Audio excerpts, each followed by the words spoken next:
Good afternoon and welcome to the live stream from the Sedex Conference 2017. I'm delighted to be joined by Tony Juniper, who's been our keynote speaker today. And just a couple of questions really for Tony. First of all, thank you very much for joining us today. First question for you really, in your experience, what initiatives have you led that's enabled you to have both a social and environmental impact?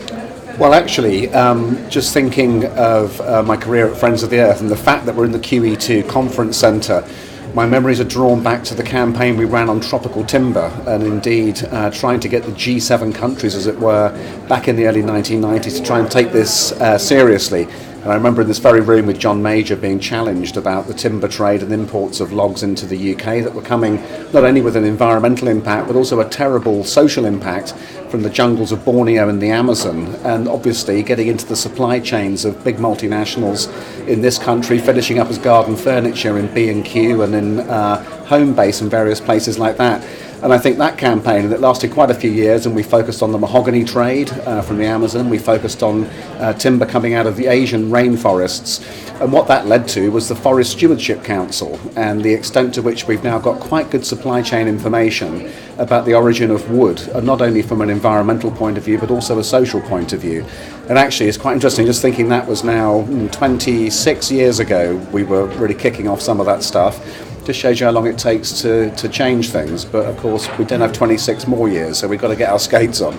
Yes, certainly some actions for us all to take to try and speed that journey up. Fantastic. And I think the second question for you, which is with the objectives around the SDGs, any advice to share on driving continuous improvement, which is our theme of our conference today? Yes. Well, actually, I'm just thinking about the point I made about the cocoa industry in my keynote today, and the extent to which we're in a very joined up world, and the Sustainable Development Goals really underline that.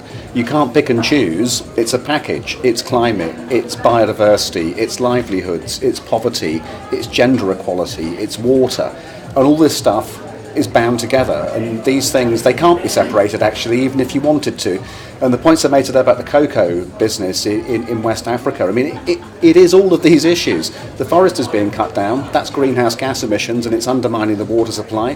The soil damage is reducing farmer incomes, making them poorer.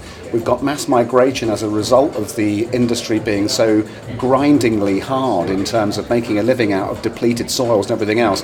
And you put all that together, and I think the lesson for me from the SDGs is you've got to find the sweet spot. So you can't say the poverty is more important than the greenhouse gas emissions or the rhino is more important than the water. You have to find the place where your supply chain can triangulate between all of these different things and find the genuine sweet spot. And in relation to the Ivory Coast cocoa business, it's about education and it's about protection of the forest, and these two things are related. So I think for me, the SDGs is a fantastically important framework, but I'd encourage everybody who's looking at that from the point of view of how you match it into a business, don't try and pick and choose. You've got to find an integrated way of doing as much as possible. Brilliant. Well, thank you so much for your time. I'm sure everyone will agree it's been a great addition to have Tony in our conference this year, and I hope we will join our audience later on more of our live broadcasts. Thank you, Tony. Thank you. Pleasure. Nice to see you. Thanks very much. See you later.